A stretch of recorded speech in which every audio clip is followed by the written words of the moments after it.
নমস্কার বন্ধুরা। আজ আমার গল্পের রহস্যভেদী হলেন ফেলুদা, যাকে সৃষ্টি করেছিলেন সত্যজিৎ রায়, যিনি জন্মগ্রহণ করেছিলেন 1921 সালের 2রা মে এবং তার মহাপ্রয়াণ ঘটে 1992 সালের 23শে এপ্রিল। আজ আমার সংগৃহীত বইটির প্রকাশনার দায়িত্বে ছিলেন আনন্দ পাবলিশার্স। এদের সকলের প্রতি আন্তরিকভাবে কৃতজ্ঞতা নিবেদন করে শুরু করছি আজকের গল্প বোম্বাইয়ের বোম্বেতে। আজ থাকলো প্রথম পর্ব।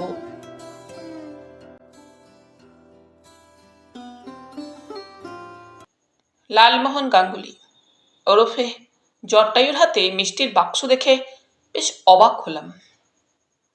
সাধারণত ভদ্রলোক যখন আমাদের বাড়িতে আসেন তখন হাতে ছাতা ছাড়া আর কিছু থাকে না। নতুন বই বেরোলে বইয়ের একটা প্যাকেট থাকে অবশ্যই, কিন্তু সে তো বছরে 2বার। আজ একেবারে মির্জাপুর স্ট্রিটের হালের দোকান কল্লোল মিষ্টান্ন ভাণ্ডারের 25 টাকা দামের সাদা কার্ডবোর্ডের বাক্স, সেটা আবার সোনালি ফিতে দিয়ে বাঁধা। বাক্সের দুপাশে নীল অক্ষরে লেখা কল্লোলস 5 মিক্স সুইটমিটস, মানে 5 মেশালি মিষ্টি। বাক্স খুললে দেখা যাবে 5টা খোপ করা আছে, তার এক একটাতে এক এক রকমের মিষ্টি। মাঝেরটায় থাকতেই হবে কল্লোলের আবিষ্কার ডায়ামন্ডা, হীরের মতো পলকাটার উপর তবক দেওয়া রস ভরা কড়াপাকের সন্দেশ। এমন বাক্স লালমোহন বাবুর হাতে কেন? আর ওর মুখে এমন কেল্লা ফতে হাসি হাসি ভাবি বা কেন? ভদ্রলোক ঘরে ঢুকে বাক্স টেবিলে রেখে চেয়ারে বসতেই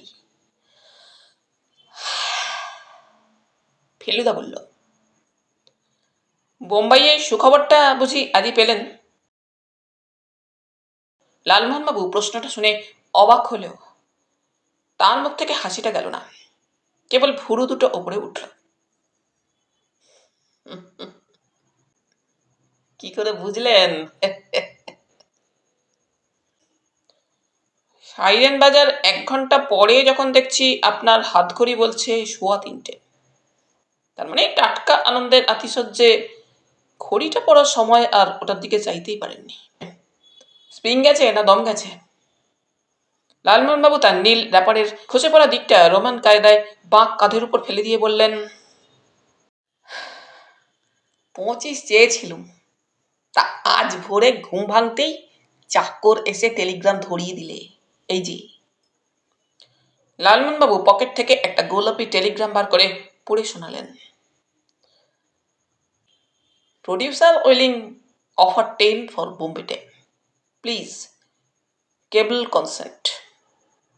আমি রিপ্লাই পাঠিয়ে দিলাম, হ্যাপিলি সেলিং বোম্বেতে ফর 10 টেক ব্লেসিংস। 10,000! ফেলেদের মতো মাথা ঠান্ডা মানুষের পর্যন্ত চোখ গোল গোল হয়ে গেল। 10,000-এর গপ্প বিক্রি হয়েছে আপনার? জটাই একটা হালকা মসলিনী হাসি হাসলেন।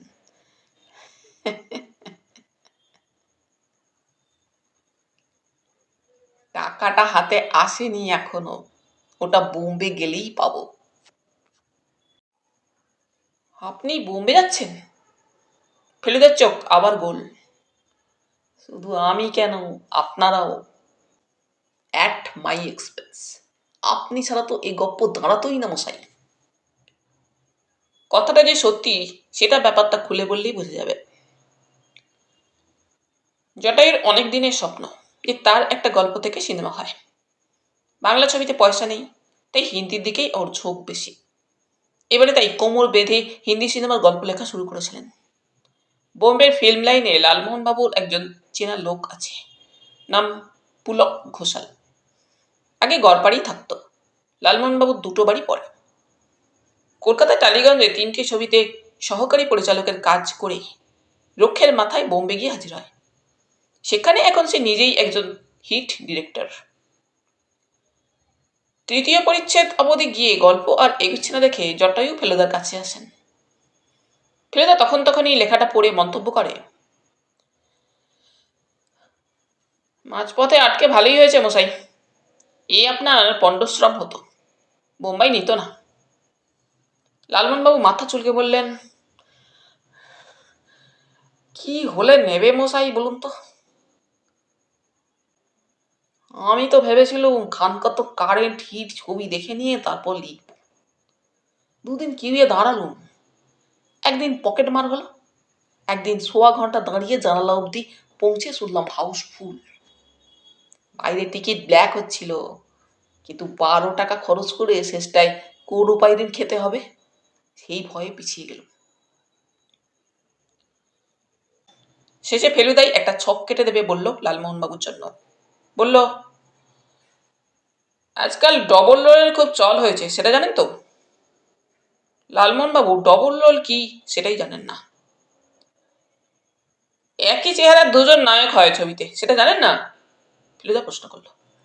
যমজ ভাই? তাও হতে পারে, আবার আত্মীয় নয় অথচ চেহারায় মিল, সেটাও হতে পারে। একই চেহারা অথচ একজন ভালো লোক, একজন খারাপ লোক, অথবা একজন শক্ত সামর্থ্য আর একজন গোবেচার। সাধারণত এটাই হয়। আপনি একটু নতুনভাবে এক কাঠি বাড়ি করতে পারেন। একটা ডবল রোলের বদলে এক জোড়া ডবল রোল। 1 নম্বর হিরো আর 1 নম্বর ভিলেন হলো এক জোড়া, আর 2 নম্বর হিরো আর 2 নম্বর ভিলেন হলো আরেক জোড়া। এই 2 নম্বর জোড়া যে আছে সেটা গোড়ায় ফাঁস করা হবে না। তারপর এখানে লালমোহনবাবু বাধা দিয়ে বললেন, একটু বেশি জটিল হয়ে যাচ্ছে না? ফেলুদা মাথা নেড়ে বলল, 3 ঘন্টার মাল মশলা চাই। আজকাল নতুন নিয়মে খুব বেশি ফাইটিং চলবে না, কাজেই গল্প অন্যভাবে ভাবতে হবে। 1.5 ঘন্টা লাগবে জট পাকাতে, 1.5 ঘন্টা ছাড়াতে।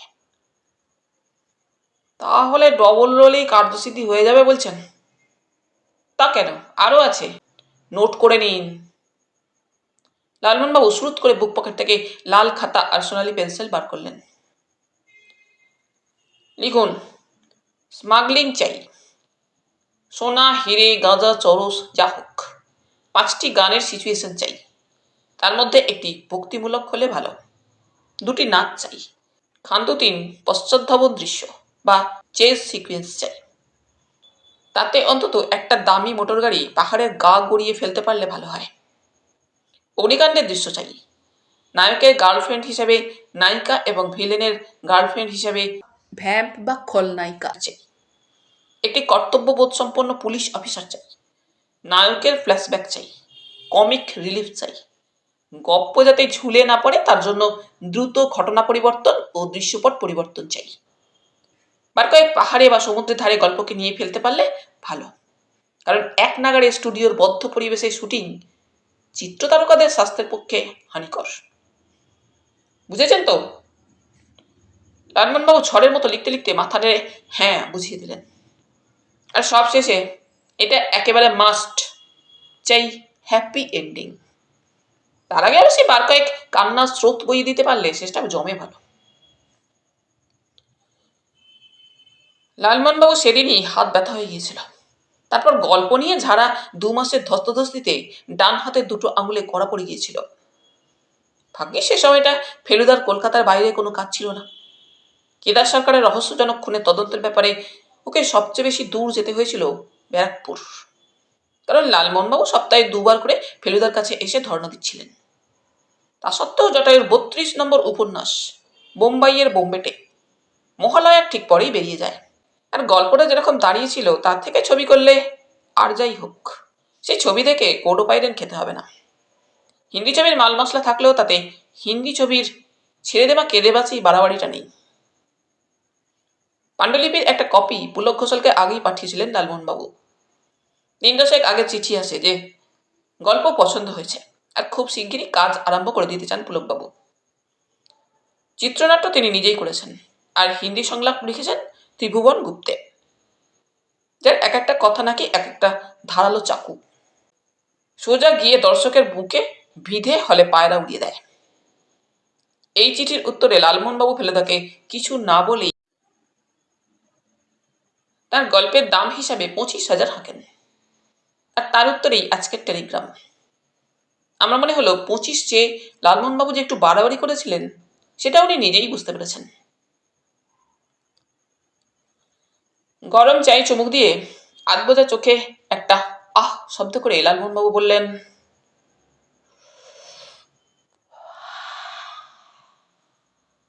পুলক চোখরা লিখেছিল যে গল্পটা বিশেষ চেঞ্জ করেনি, মোটামুটি আমরা যা লিখেছিলাম।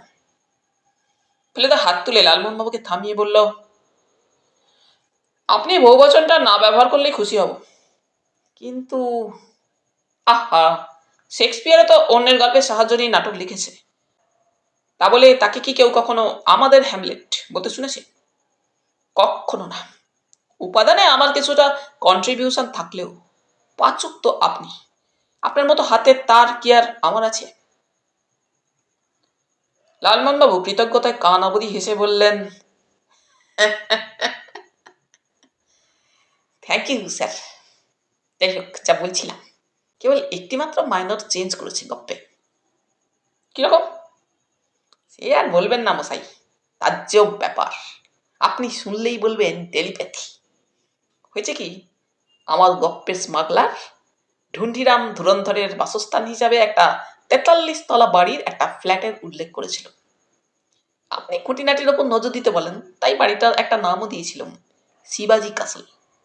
বোম্বাই তো, তাই মহারাষ্ট্রের জাতীয় বীর পুরুষের নামে বাড়ির নামটা বেশ অ্যাপ্রোপ্রিয়েট মনে হয়েছিল। ওমা, পুলক লিখলে ওই নামে নাকি সত্যিই একটা উঁচু ফ্ল্যাট বাড়ি আছে, আর তাতে নাকি ও ছবির প্রডিউসার নিজেই থাকেন। বলুন, একে টেলিপ্যাথি ছাড়া আর কি বলবেন? কুংফু থাকছে না বাদ? ফেলুদা জিজ্ঞেস করল। আমরা তিনজনেই একসঙ্গে এন্টার দ্য ড্রাগন দেখার পর থেকেই লালমোহনবাবুর মাথায় ঢুকেছিল যে গল্পে কুংফু ঢোকাবেন। ফেলুদার প্রশ্নের উত্তরে লালমোহনবাবু বললেন, আলবাত থাকছে। সেটার কথা আমি আলাদা করে জিজ্ঞেস করেছিলাম। তাতে লিখেছি, ম্যাড্রাস থেকে স্পেশালি কুংফুর জন্য ফাইট মাস্টার আসছে। বলে নাকি হংকং ট্রেন্ড। শুটিং শুরু কবে? সেইটাই জিজ্ঞেস করে আজ একটা চিঠি লিখেছি। জানার পর আমাদের যাওয়ার তারিখটা ফিক্স করব। আমাদের থ্রি, আমার গল্পের শুটিং শুরু হবে আর আমরা সেখানে থাকবো না, সে কি করে হয় মশাই? ডায়মন্ডা এর আগেও খেয়েছি, কিন্তু আজকে যতটা ভালো লাগলো তেমন আর কোনোদিনও লাগেনি। পরের রবিবার আবার লালমোহনবাবুর আবির্ভাব। ফেলুদা আগে থেকেই ঠিক করে রেখেছিল ভদ্রলোককে অর্ধেক খরচ অফার করবে, কারণ ওর নিজের হাতেও সম্প্রতি কিছু টাকা এসেছে। শুধু কেস থেকে নয়, গত 3 মাসে ও 2টো ইংরেজি বই অনুবাদ করেছে। 19 শতাব্দীর 2জন বিখ্যাত পর্যটকের ভ্রমণ কাহিনী, দুটোই ছাপা হচ্ছে, আর দুটো থেকেই কিছু আগাম টাকা পেয়েছে ও। এর আগেও অবসর সময় ফেলুদাকে মাঝে মাঝে লিখতে দেখেছি, কিন্তু আদানন খেয়ে লিখতে লাগা এই প্রথম। লালমোহনবাবু অবশ্যই ফেলুদার প্রস্তাব এক কথায় উড়িয়ে দিলেন। বললেন, খেয়ে পেয়েছেন? লেখার ব্যাপারে আপনি এখন আমার গাইড অ্যান্ড গডফাদার। এটা হলো আপনাকে আমার সামান্য দক্ষিণা। এই বলে পকেট থেকে 2টো প্লেনের টিকিট বার করে টেবিলের উপর রেখে বললেন, মঙ্গলবার সকাল 10:45 ফ্লাইট, 1 ঘন্টা আগে রিপোর্টিং টাইম। আমি সোজা দমদমে গিয়ে আপনাদের জন্য ওয়েট করব। শুটিং আরম্ভ হচ্ছে কবে? বৃহস্পতিবার, একেবারে ক্লাইম্যাক্সের সিন, সেই ট্রেন, মোটর আর ঘোড়ার ব্যাপারটা। এছাড়াও আরো একটা খবর দেবার ছিল লালমোহনবাবুর। কাল সন্ধ্যাবেলা আরেক ব্যাপার মশাই। এখানকার এক ফিল্ম প্রডিউসার ধরমতলায় আপিস আমার পাবলিশারের কাছ থেকে ঠিকানা জোগাড় করে সোজা আমার বাড়িতে গিয়ে হাজির। সেও বোম্বাইয়ের বোম্বেটে ছবিটা করতে চায়। বলে বাংলা হিন্দি টাইপের ছবি না করলে আর চলছে না। কপ্প বিক্রি হয়ে গেছে শুনে বেশ হতাশ হলো। বইটা অবশ্যই উনি নিজে পড়েননি, ওর এক ভাগ্নে পড়ে ওকে বলেছে। আমি বোম্বাই না গিয়েই বইটা লিখেছি শুনে বেশ অবাক হলেন। আমি আর ভাঙলুম না যে মাদের গাইড টু ইন্ডিয়া আর ফেলুমিত্রের গাইডেন্স ছাড়াই কাজ হতো না। ভদ্রলোক বাঙালি? Yes sir. বারেন্দ্র সান্যাল। কথায় পশ্চিমা টান আছে। বললেন, জব্বলপুরের মানুষ, গায়ে উগ্র পারফিউমের গন্ধ, নাক চলে যায় মশাই। পুরুষ মানুষ এইভাবে সেন্ট মাখে এই প্রথম এক্সপিরিয়েন্স করলো। যাই হোক, আমি চলে যাচ্ছি শুনে একটা ঠিকানা দিয়ে দিলেন। বললেন, কোনো অসুবিধা হলে একে ফোন করতে পারেন, আমার এই বন্ধুটি খুব হেল্পফুল।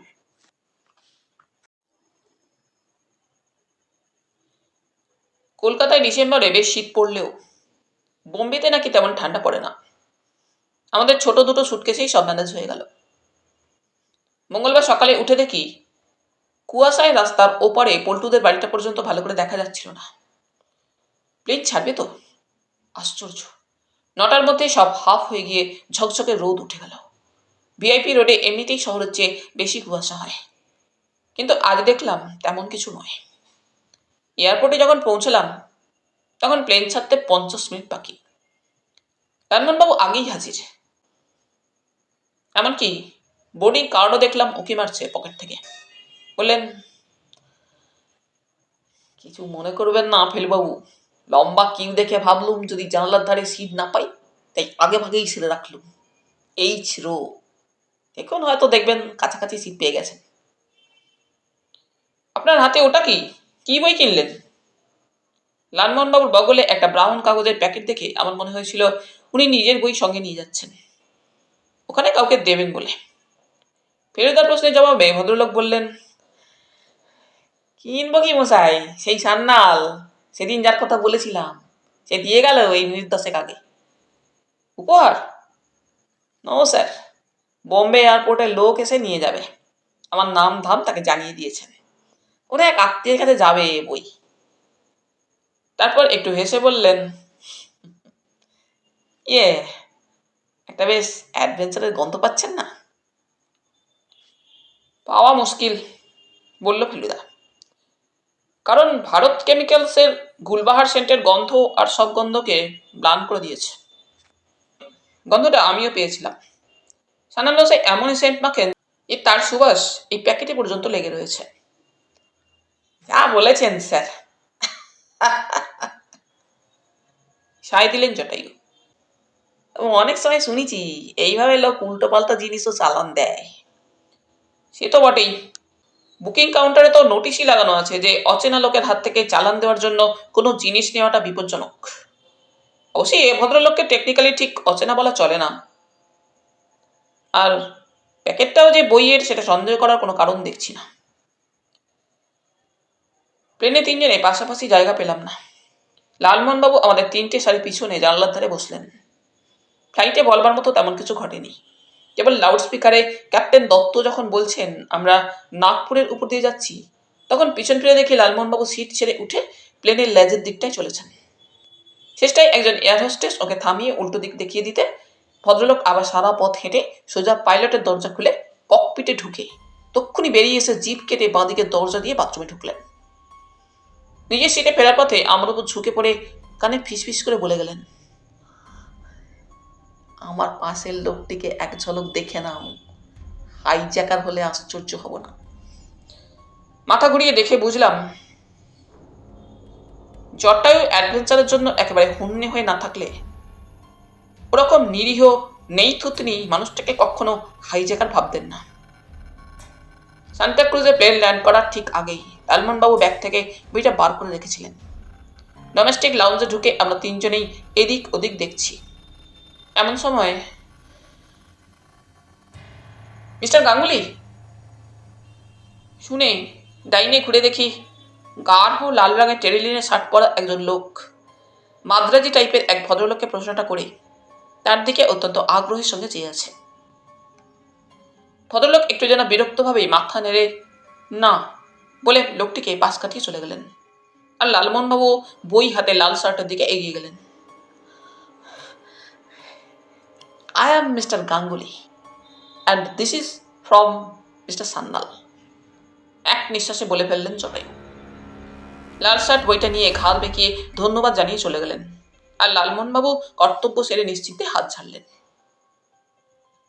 আমাদের মাল বেরোতে লাগলো আধ ঘন্টা। এখন 1টা বেজে 20। শহরে পৌঁছতে পৌঁছতে হয়ে যাবে প্রায় 2টো।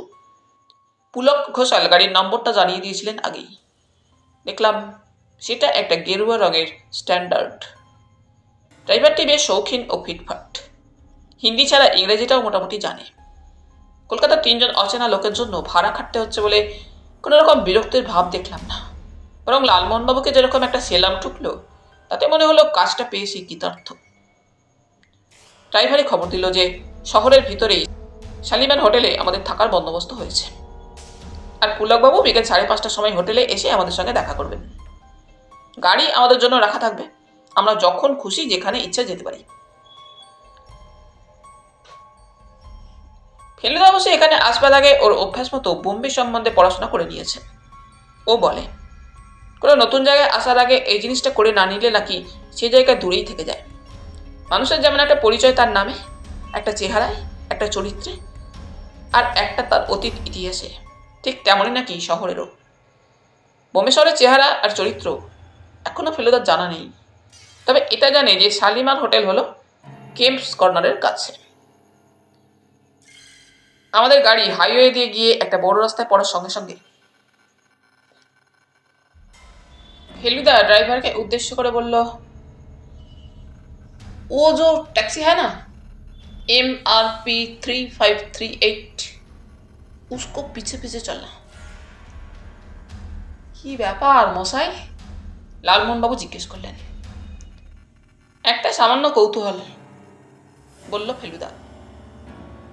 আমাদের গাড়ি একটা স্কুটার আর 2টো অ্যাম্বাসাডরকে ছাড়িয়ে ফিয়াট ট্যাক্সিটার ঠিক পিছনে এসে পড়ল। এবার ট্যাক্সিটার পিছনের কাচ দিয়ে দেখলাম ভিতরে বসা লাল টেরিলিনের শার্ট। একটু যেন বুকটা কেঁপে উঠল। কিছুই হয়নি। কেন ফেলুদা ট্যাক্সিটাকে ধাওয়া করছে তাও জানি না, তবু ব্যাপারটা আমার হিসেবের বাইরে বলেই যেন একটা রহস্য আর অ্যাডভেঞ্চারের ছোঁয়া লাগলো। লালমোহনবাবু অবশ্যই আজকাল ধরেই নিয়েছেন যে ফেলুদার সব কাজের মানে জিজ্ঞেস করে সবসময় সঠিক উত্তর পাওয়া যাবে না, যথা সময় আপনা থেকেই সেটা জানা যাবে। আমাদের গাড়ি দিব্যি ট্যাক্সিটাকে চোখে রেখে চলেছে। আমরাও নতুন শহরের রাস্তাঘাট লোকজন দেখতে দেখতে চলেছি। একটা জিনিস বলতেই হবে, হিন্দি ছবির এত বেশি আর এত বড় বড় বিজ্ঞাপন আর কোনো শহরের রাস্তায় দেখিনি। লালমোহনবাবু কিছুক্ষণ ধরে ঘাড় ফিরিয়ে ফিরিয়ে সেগুলো দেখে বললেন, সবাই আর নামই তো দেখছি, অথচ কাহিনীকারের নামটা যেন চোখে পড়ছে না। এরা কি গপ্প লেখায় না কাউকে দিয়ে? ফেলুদা বলল, গপ্প লেখক হিসাবে নাম যদি আশা করেন তাহলে বোম্বে আপনার জায়গা নয়। এখানে গপ্প লেখা হয় না, গপ্প তৈরি হয়, ম্যানুফ্যাকচার হয়। যেমন বাজারের 8-5টা জিনিস ম্যানুফ্যাকচার হয়। লাক্স সাবান কে তৈরি করেছে তার নাম কি কেউ জানে? কোম্পানির নামটা হয়তো জানে। টাকা পাচ্ছেন, ব্যাস, মুখটি বন্ধ করে বসে থাকুন, সম্মানের কথা ভুলে যান।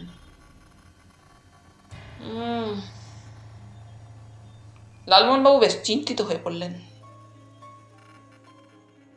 তাহলে মান হলো গিয়ে আপনার বেঙ্গলে, আর বোম্বেতে হচ্ছে মানি।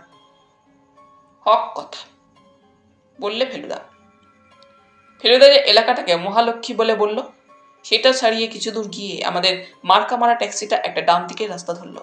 আমাদের ড্রাইভার বলল যে শালিমার হোটেল যেতে হলে আপনাদের সোজাই যাওয়া উচিত। ফেলুদা বলল, আপ দায়া চলিয়ে। ডান দিকে ঘুরে মিনিট 2-1 যেতেই দেখলাম ট্যাক্সিটা বাঁ দিকে একটা গেটের ভিতর ঢুকে গেল। ফেলুদার নির্দেশে আমাদের গাড়ি গেটের বাইরেই থামলো। আমরা 3জনেই গাড়ি থেকে নামলাম, আর নামার সঙ্গে সঙ্গে লালমোহনবাবু করে একটা অদ্ভুত শব্দ করলেন। কারণটা পরিষ্কার। আমরা একটা বিরাট ঢ্যাঙা বাড়ির সামনে দাঁড়িয়েছি। তার 3 তলার হাইটে বড় বড় উঁচু উঁচু কালো অক্ষরে ইংরেজিতে লেখা শিবাজি ক্যাসল। নামটা দেখে আমার এত অবাক লাগলো যে কিছুক্ষণ কোনো কথাই বলতে পারলাম না। এ যে টেলিপ্যাথির ঠাকুর দাদা, বললেন লালমোহনবাবু। ফেলুদা চুপ। দেখলাম ও শুধু বাড়িটাই দেখছে না, তার আশপাশটাও দেখছে। বাঁদিকে পরপর অনেকগুলো বাড়ি, তার কোনোটাই 20 তলার কম নয়। ডান দিকের বাড়িগুলো নিচু আর পুরনো, আর সেগুলোর ফাঁক দিয়ে পিছনে সমুদ্র দেখা যাচ্ছে। ড্রাইভার একটু যেন অবাক হয়েই আমাদের হাব ভাব লক্ষ্য করছিল। ফেলুদা তাকে অপেক্ষা করতে বলে সোজা গেটের ভেতর দিয়ে ঢুকে গেল। আমি আর লালমোহনবাবু বোকার মতো দাঁড়িয়ে রইলাম। মিনিট 3 পরই ফেলুদা বেরিয়ে এলো। চলিয়ে শালিমার হোটেল। আমরা আবার রওনা দিলাম। ফেলুদা একটা সিগারেট ধরিয়ে বলল, খুব সম্ভবত 17th ফ্লোরে, অর্থাৎ 18 তলায় গেছে আপনার বইয়ের প্যাকেট। আপনি যে ভেলকি দেখালেন মশাই, বললেন লালমোহনবাবু। এই 3 মিনিটের মধ্যে অত বড় বাড়ির কোন তলায় গেছে লোকটা সেটা জেনে ফেলে দিলেন। 18 তলায় গেছে কিনা জানবার জন্য 18 তলায় ওঠার দরকার হয় না। 1 তলায় লিফটের মাথার উপরেই বোর্ডে নম্বর লেখা থাকে। যখন পৌঁছলাম তখন লিফট উঠতে শুরু করে দিয়েছে। শেষ যে নম্বরটার বাতি জ্বলে উঠল সেটা হলো 17। এবার বুঝেছেন তো? লালমোহনবাবু দীর্ঘশ্বাস ফেলে বললেন, বুঝলাম তো। এত সহজ ব্যাপারটা আমাদের মাথায় কেন আসে না সেটা বুঝি না। 5 মিনিটের মধ্যেই শালিমার হোটেলে পৌঁছে গেলাম। ফেলুদা আর আমার জন্য 5 তলায় একটা ডাবল রুম, আর লালমোহনবাবুর জন্য ওই একই তলায় আমাদের উল্টো দিকে একটা সিঙ্গল। আমাদের ঘরটা রাস্তার দিকে, জানলা দিয়ে নিচে চাইলেই অবিরাম গাড়ির স্রোত, আর সামনের দিকে চাইলে দুটো ঢ্যাঙা বাড়ির ফাঁক দিয়ে দূরে সমুদ্র।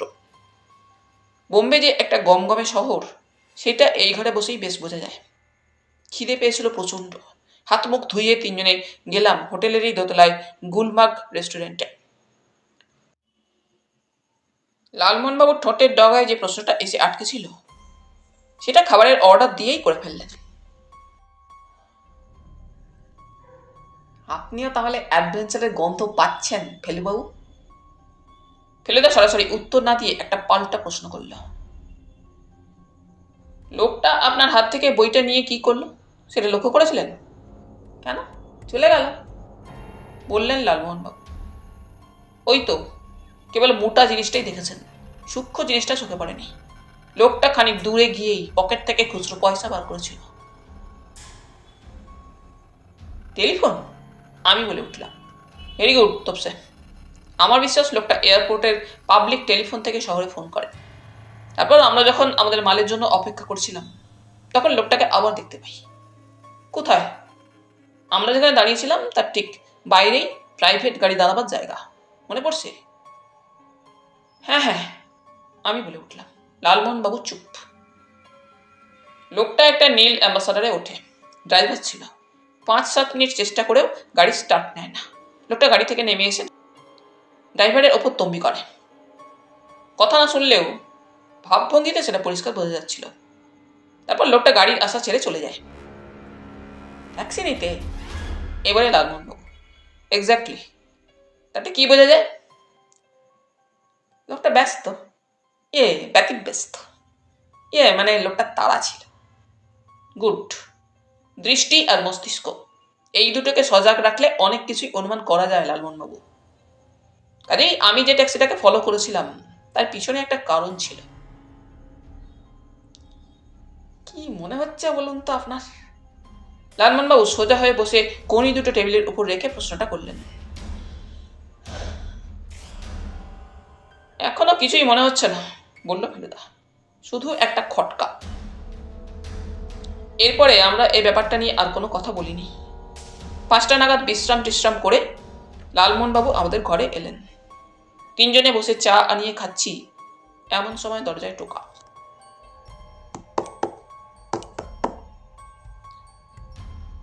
যিনি ঢুকলেন তার বয়স 35-এর বেশি কিছুতেই নয়, কিন্তু মাথা ভর্তি ঢেউ খেলানো চুলে আশ্চর্য বেশি রকম পাক ধরে গেছে।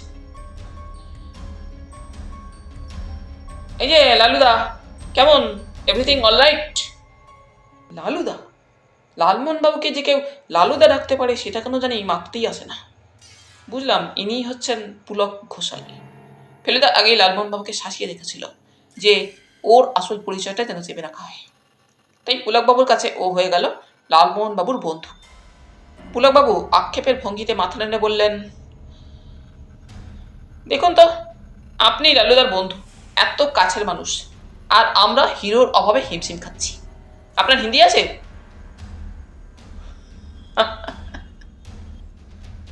ফেলুদা একটা খোলা হাসি এসে বলল,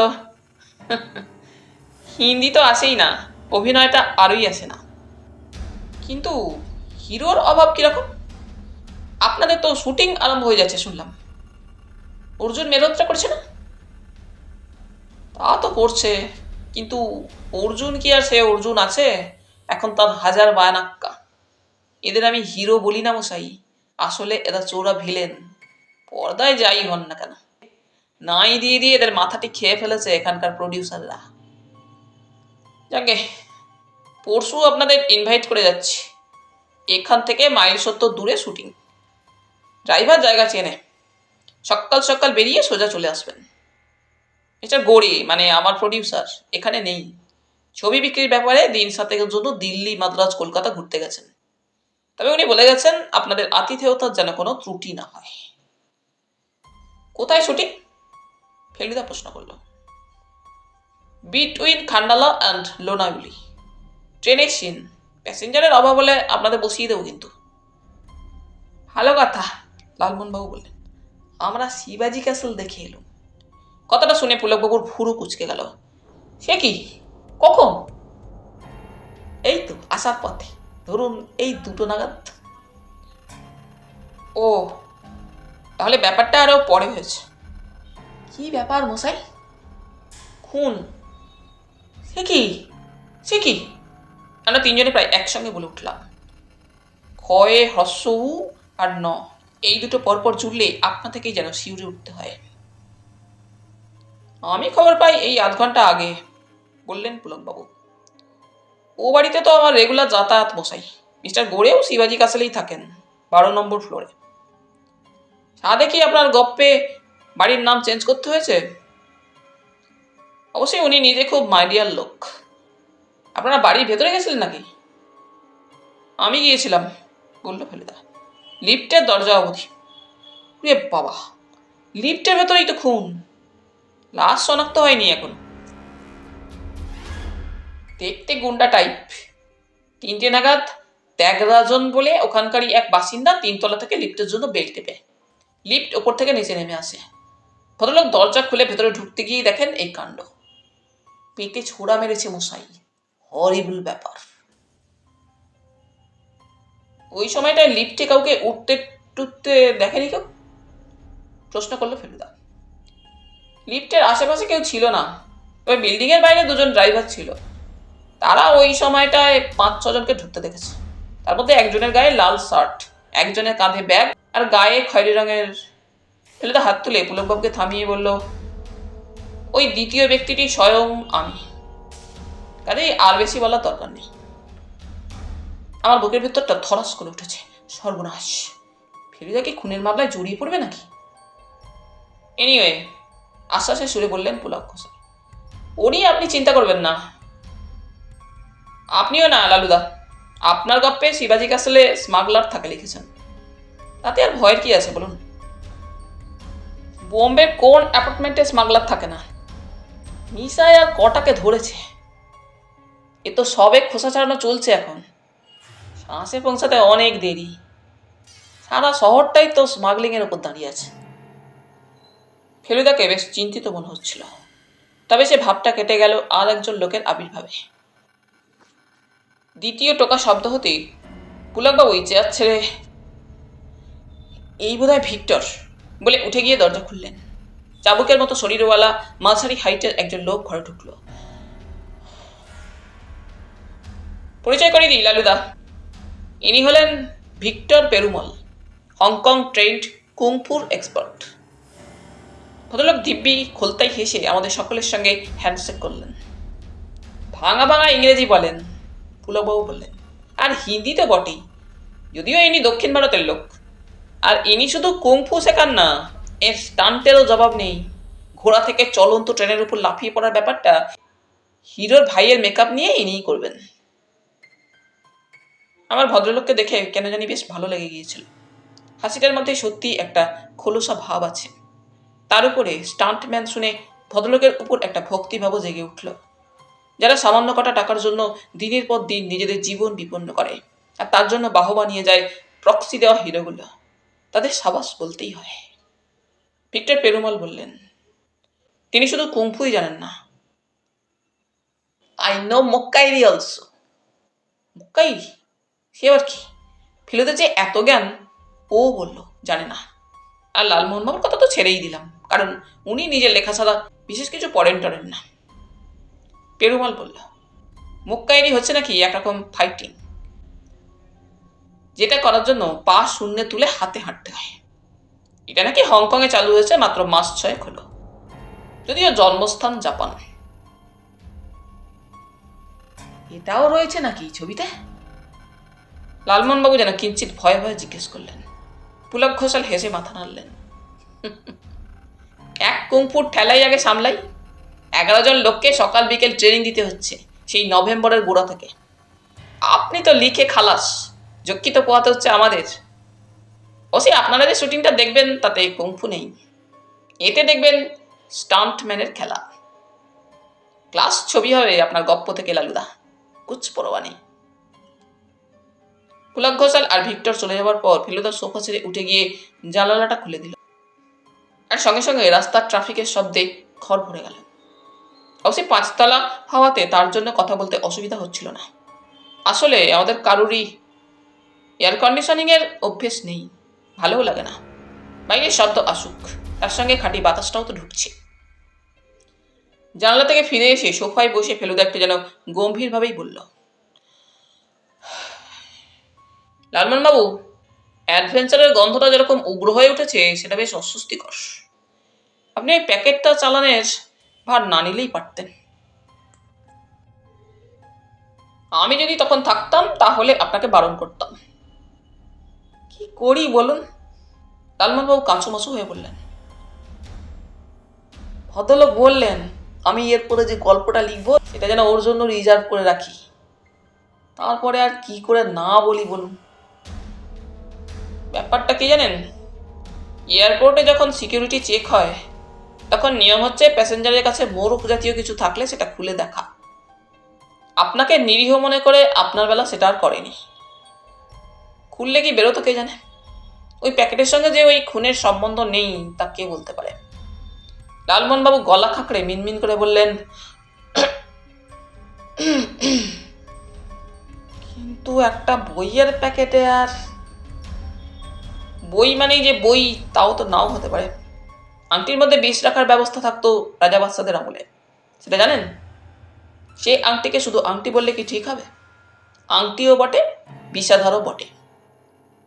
যাক, আপনার কর্তব্য যখন নির্বিঘ্নে সারা হয়ে গেছে তখন আপনার নিজের কোনো বিপদ নেই বলেই মনে হচ্ছে। বলছেন? লালমোহনবাবুর মুখে এতক্ষণে হাসি ফুটেছে। বলছি বই কি, ফেলুদা বলল। আর আপনার বিপদ মানে তো আমাদেরও বিপদ। এক সূত্রে বাঁধা আছি মোরা 3 জনায়। সুতোয় টান পড়লে 3 জনেই কাত। লালমোহনবাবু এক ঝটকায় খাট থেকে উঠে বাঁ পাটাকে কুংফুর মতো করে শূন্যে একটা লাথি মেরে বললেন, 3 cheers for the 3 musketeers. Hip hip. ওরে! ফেলুদা আর আমি লালমোহনবাবুর সঙ্গে গলা মেলালাম। সন্ধ্যা 6টা নাগাদ আমরা হোটেল থেকে বেরিয়ে পড়লাম।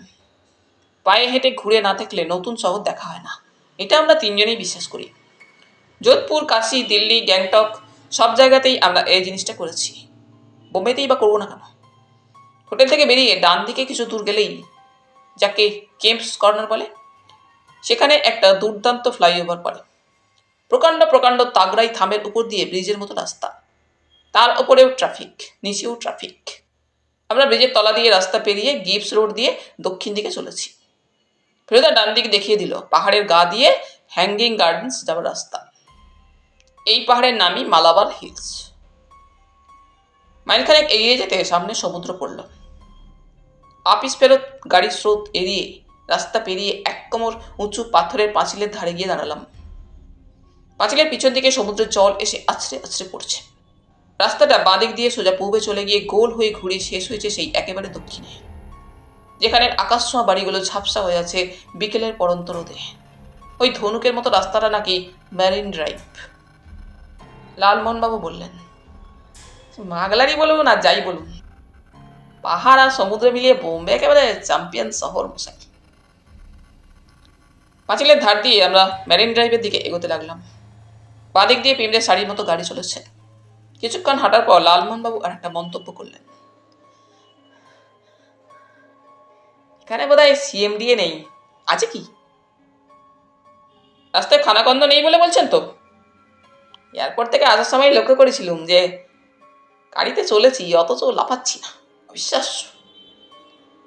কিছুক্ষণ থেকেই সমুদ্রের ধারে একটা জায়গায় ভিড় লক্ষ্য করছিলাম। যেমন রবিবার আমাদের শহীদ মিনারের নিচে হয়, অনেকটা সেই রকম। আরও কাছে যেতে ফেলুদা বলল, জায়গাটার নাম চৌপাট্টি। এখানে রোজই নাকি রথের মেলার মতো ভিড় হয়। সারবাদা দোকান, দেখেই মনে হয় ফুচকা বা ভেলপুরি বা আইসক্রিম বা ওই জাতীয় কিছু বিক্রি হচ্ছে। ক্রমে কাছে এসে বুঝলাম আন্দাজে ভুল করিনি। মেলার মতো মেলা বটে, অর্ধেক বোম্বে শহর ভেঙে পড়েছে এখানে। লালমোহনবাবু শিগগিরই রিচ ম্যান হচ্ছেন, তাই ওর ঘাড় ভাঙতে দোষ নেই। তিনজনের হাতে ভেলপুরির ঠোঙা নিয়ে ভিড় আর হইহুল্লোড় ছেড়ে এগিয়ে গিয়ে সমুদ্রের ধারে বাড়ির উপর বসলাম। ঘড়িতে 6:45, কিন্তু এখনো আকাশে গোলাপি রং। আমাদের মতো অনেকেই বালির উপর বসে আরাম করছে। লালমোহনবাবু খাওয়া শেষ করে হাত নেড়ে নেড়ে একটা সংস্কৃত শ্লোক আওড়াতে গিয়ে থেমে গেলেন। বাদিকে বসে থাকা লোকজনের মধ্যে কারুর হাত থেকে একটা খবরের কাগজ উড়ে এসে ভদ্রলোকের মুখের উপর লেপটে গিয়ে কথা বন্ধ করে দিয়েছে। কাগজটা হাতে নিয়ে নামটা দেখে লালমোহনবাবু সবে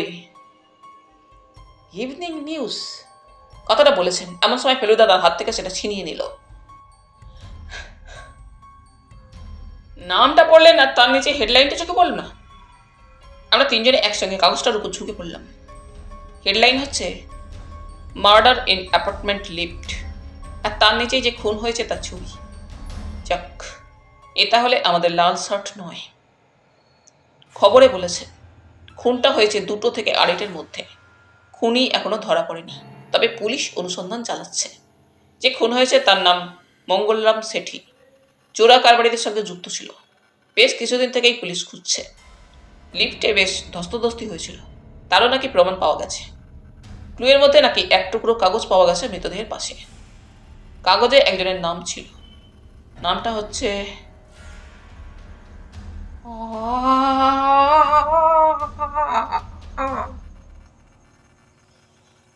একটা অদ্ভুত গোগানি টাইপের শব্দ লালমোহনবাবুর গলা দিয়ে বেরোলো। ভদ্রলোক অজ্ঞান হয়ে যেতে পারেন মনে করে আমি তাড়াতাড়ি ওকে জাপটে ধরলাম। অবশ্যই এরকম করার যথেষ্ট কারণ ছিল। ইভিনিং নিউজ লিখেছে, চিরকুটে লেখা ছিল mister Ganguly, dark, short, bold, moustache. খবরটা পড়া শেষ হওয়া মাত্র লালমোহনবাবু ফেলুদার হাত থেকে কাগজটা ছিনিয়ে নিয়ে টুকরো টুকরো করে ছিঁড়ে হাওয়ায় উড়িয়ে দিলেন। ফেলুদা বলল, এমন পরিষ্কার সমুদ্র তটটিকে আবর্জনায় ভরিয়ে দিলেন। ভদ্রলোক এখনো ভালো করে কথা বলতে পারছেন না দেখে ফেলুদা এবার ধমকে সুরে বলল, আপনার কি ধারণা গোটা শহরের লোক আপনাকে দেখেই বুঝে ফেলবে যে আপনি হচ্ছেন সেই ব্যক্তি? লালমোহনবাবু এতেও সান্ত্বনা পেলেন না। কোন রকমের ঢোক গিলে বললেন, কিন্তু কিন্তু এর মানেটা বুঝছেন তো? কে খুন করেছে বুঝছেন তো? ফেলুদা বেশ কয়েক সেকেন্ড চুপ করে এক দৃষ্টে লালমোহনবাবুর দিকে চেয়ে থেকে মাথা নেড়ে বলল,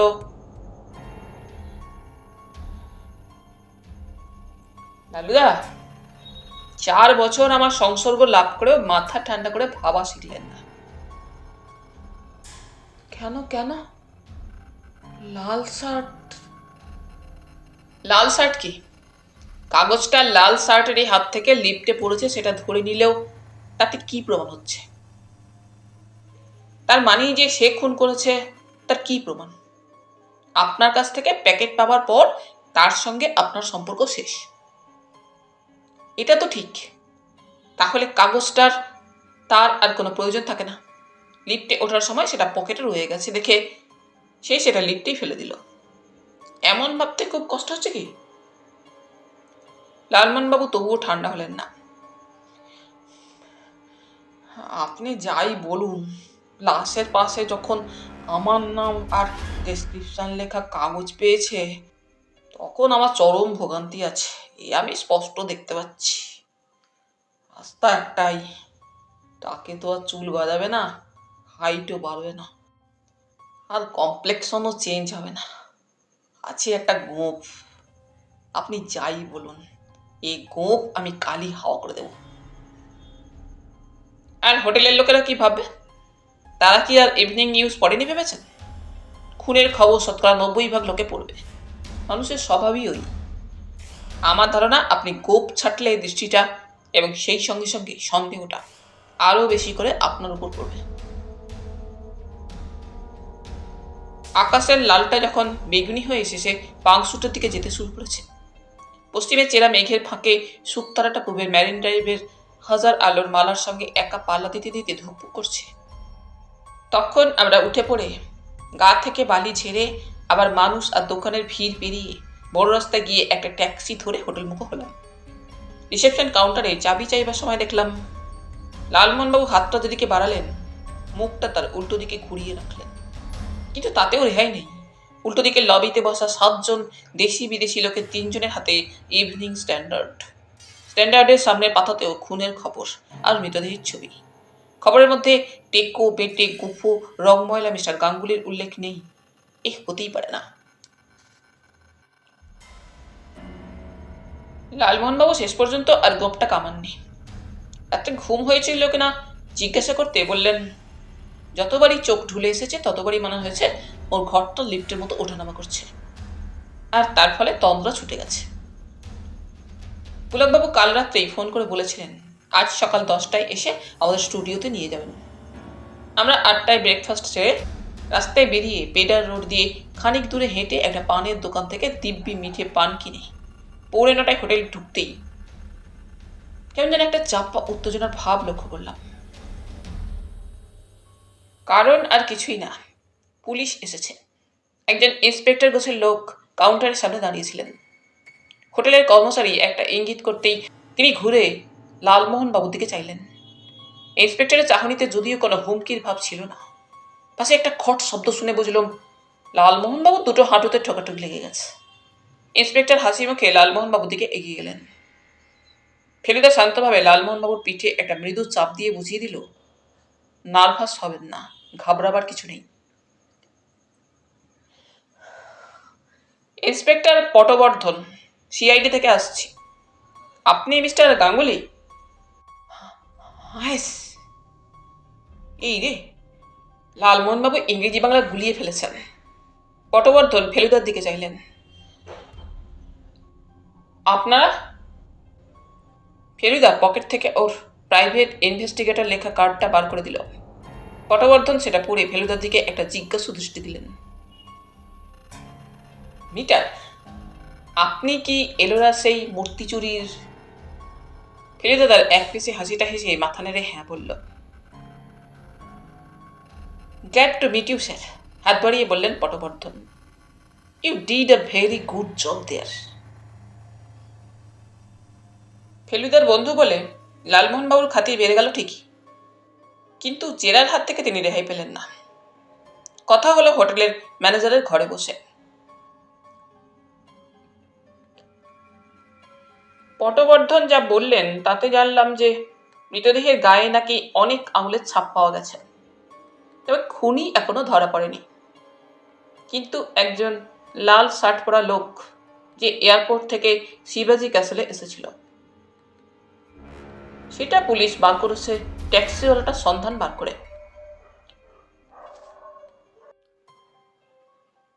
পুলিশের ধারণা এই লাল শার্টই খুনি এবং তার পকেট থেকে চিরকুটটা বেরিয়েছে।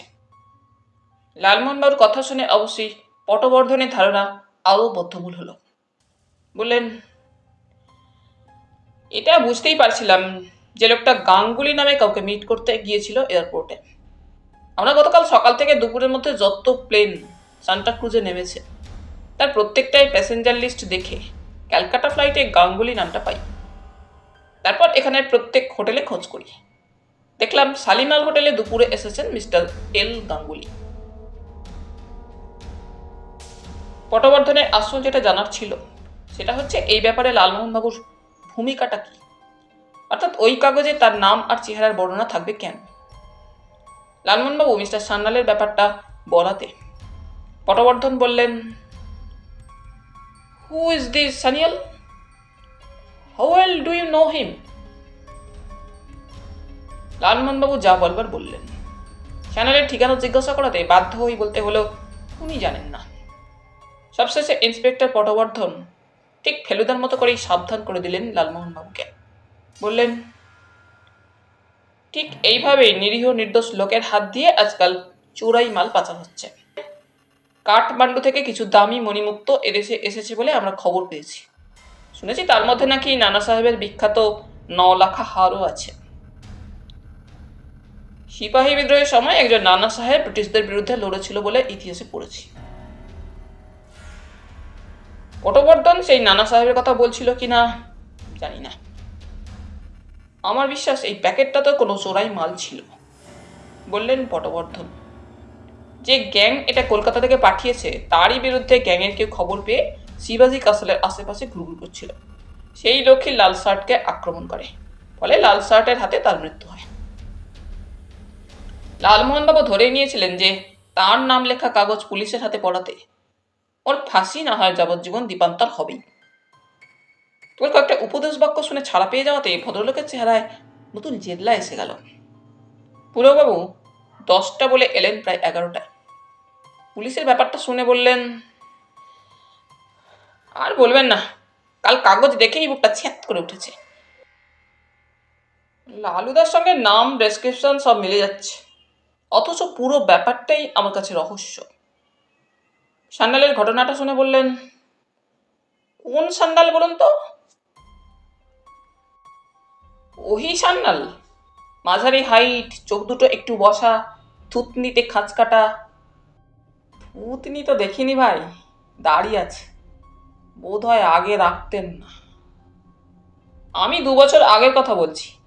একই লোক কিনা জানি না, বোম্বেতে ছিল কিছুদিন, ছবি প্রডিউস করেছিল খান 2-1, মার খেয়েছিল যতদূর মনে পড়ে। লোক কিরকম সে খবর জানি না লালুদা, তবে বদনাম শুনিনি কখনো। তাহলে বোধহয় কাগজের প্যাকেটে কোনো গোলমাল নেই। দেখুন লালুদা, আজকাল নেহাত স্মাগলিং টাগলিং হচ্ছে বলে, নইলে আমরাও তো এককালে অনেক অচেনা লোকের হাত থেকে জিনিস নিয়ে এক জায়গা থেকে আরেক জায়গায় পৌঁছে দিয়েছি। কই কোনোদিন তো কোনো গোলমাল হয়নি।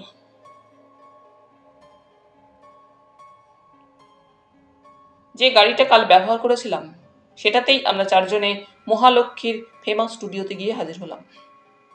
গাড়ি থেকে নামবার সময় পুলকবাবু বললেন, আগামীকালের শুটিংয়ে ট্রেনের ব্যাপারটায় রেল কোম্পানির লোকেদের সঙ্গে ঠোকাঠুকি হচ্ছিল। খবরটা পেয়েই প্রডিউসার রাত্রিরে প্লেন ধরে কলকাতা থেকে চলে এসেছেন। চলুন আপনাদের সঙ্গে আলাপ করিয়ে দিচ্ছি। কালকে শুটিংটা হবে তো? লালমোহনবাবুর গলায় আশঙ্কার সুর। শুটিং এর ফাদার হবে লালুদা, ঘাবড়াইয়ে মাত। আমরা একটা টিনের ছাতাওয়ালা কারখানার ঘরের মতো বিরাট ঘরে গিয়ে ঢুকলাম। এখানেই শুটিং হয়, আর আজ এখানেই চলেছে কুংফুর ট্রেনিং। একটা প্রকাণ্ড গদির উপর ভিক্টর পেরুমলের নির্দেশে একজন লোক লাফাচ্ছে, পা ছুটছে, আছাড় খাচ্ছে। গদি থেকে হাত 10 দূরে একটা বেতের চেয়ারে বসে আছেন একজন বছর 45-এর ভদ্রলোক। আলাপ করিয়ে দিই, বললেন পুলকবাবু। ইনি হচ্ছেন আমাদের ছবির প্রযোজক mister Gore, mister Ganguly story writer, mister Mitra. আর তোমার নামটা কি ভাই? তপেশ রঞ্জন মিত্র।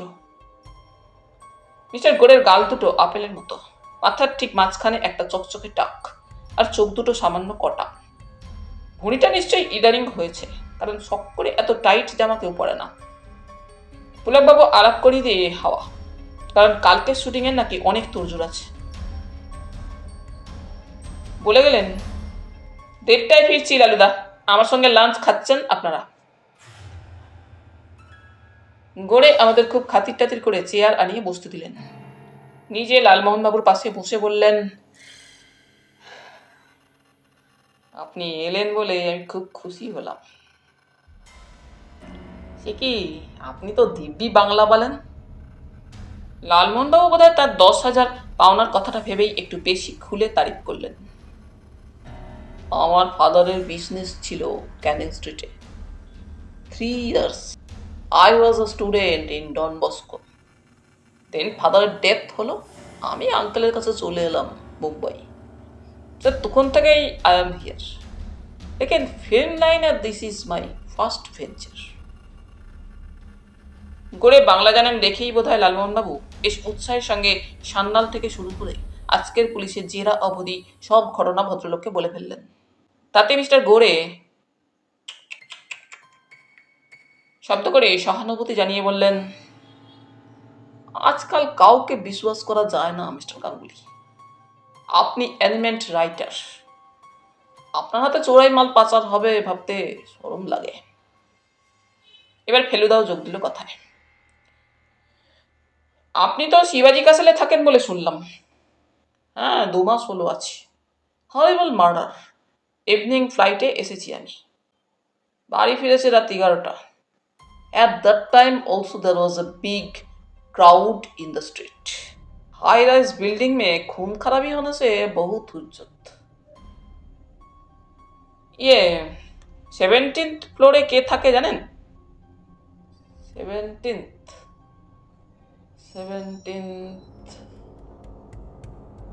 ভদ্রলোক মনে করতে পারলেন না। আমার चीना आदमी एक है 8th में, NC मेहता, और 2 में डॉक्टर भाजीपदार। My flat is on 12th floor. ফেলুদা আর কোনো প্রশ্ন করল না। মিস্টার গোড়েরও দেখলাম উঠি উঠি ভাব। বললেন, ও ঝামেলার প্রোডাকশন, সব সময় কিছু না কিছু কাজ লেগেই থাকে। তাছাড়া কালকের শুটিংটা সত্যি এলাহি ব্যাপার। মাথেরান স্টেশন থেকে ভাড়া করা ট্রেন খান্ডালা আর লোনাউলির মাঝামাঝি লেভেল ক্রসিংয়ে আসবে। মিস্টার গোড়ে মাথেরানেই থাকবেন, কারণ রেল কোম্পানিকে পয়সা কড়ি দেওয়ার ব্যাপার আছে। একটা পুরানো আমলের ফার্স্ট ক্লাস কামরা থাকবে ট্রেনে। মিস্টার গোড়ে সেই কামরায় চেপেই শুটিংয়ের জায়গায় আসবেন। আমি খুব খুশি হব যদি আপনারা আমার সঙ্গে এসে লাঞ্চ করেন। আপনারা ভেজিটেরিয়ান কি? নো নো, নন নন, বললেন লালমোহনবাবু। What will you have, chicken আর মটন? চিকেন হ্যাড ইয়েস্টারডে, মাটনই হোক টুমোরো। কি বলেন ফেলুবাবু? তথাস্তু, বলল ফেলুদা। ফেলুদা মিস্টার গোড়ে সব কথাই শুনছিল, কিন্তু তারই ফাঁকে ফাঁকে ওর চোখটা যে বারবার কুংফুর দিকে চলে যাচ্ছিল সেটা আমি লক্ষ্য করছিলাম। ভিক্টর পেরুমলের ধৈর্য আর অধ্যবসায় দেখে সত্যি অবাক হতে হয়। বোঝাই যাচ্ছে ব্যাপারটাকে নিখুঁত না করে সে ছাড়বে না। যারা শিখছে তাদের মধ্যে 2-1 দেখলাম রীতিমতো তৈরি হয়ে গেছে।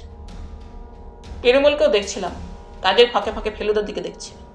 ফেলুদার চাহনিতে তারিফের ভাবটা বোধহয় তাকে উৎসাহিত করছিল। গড়ে চলে যাওয়ার পর পেরুমল ফেলুদাকে ইশারা করে কাছে আসতে বলল। ফেলুদা হাতে সিগারেটটা ফেলে দিয়ে উঠে এগিয়ে গেল। आइए मिस्टर मित्रा, ट्राई कीजिए, इट्स नॉट सो डिफिकाल्ट। বাকি যারা ট্রেনিং নিচ্ছিল তারা গদি ছেড়ে সরে গেল। পেরুমল একটা ছোট্ট লাফের সঙ্গে অদ্ভুতভাবে ডান পাটা মাথা অবধি তুলে সোজা সামনের দিকে ছিটকে দিল। পায়ের সামনে কেউ থাকলে নির্ঘাত ধরাশায়ী হতো। ফেলুদা গদির ওপর উঠে 5-6 বার ছোট্ট ছোট্ট লাফ দিয়ে শরীরটাকে তৈরি করে নিল। পেরুমল ফেলুদার থেকে হাত চারেক দূরে দাঁড়িয়ে বলল, আমার দিকে ছোড়ো পা। পেরুমলের জানার কথা নয় যে এন্টার দ্য ড্রাগন দেখার পর থেকে মাস কয়েক ধরে প্রায়ই সকালে ফেলুদা আমাদের বৈঠকখানায় কুংফুর ঢঙের হাত পা ছোড়া অভ্যেস করছে। ফুর্তি ছাড়া এর পিছনে আর কোনো উদ্দেশ্য ছিল না ঠিকই, কিন্তু পা ছোড়ার কায়দাটা রপ্ত হয়ে গিয়েছিল। 1, 2, 3 বলার সঙ্গে সঙ্গে ফেলুদার ডান পাটা হরাইজন্টাল ভাবে বিদ্যুৎ বেগে সামনের দিকে ছিটকে গেল, আর সঙ্গে সঙ্গে পেরুমলের শরীরটা পিছনে ছিটকে গিয়ে আছাড় খেল গদির উপর। যদি আমি জানি যে ফেলুদার পা তার গায়ে লাগেনি। এরপর এইভাবে 5 মিনিট ধরে চলল ভিক্টর পেরুমল আর প্রদোষ মিত্তিরের কুংফুর ডেমনস্ট্রেশন। আমার দৃষ্টি চলে যাচ্ছিল পেরুমলের সাগরেদদের দিকে।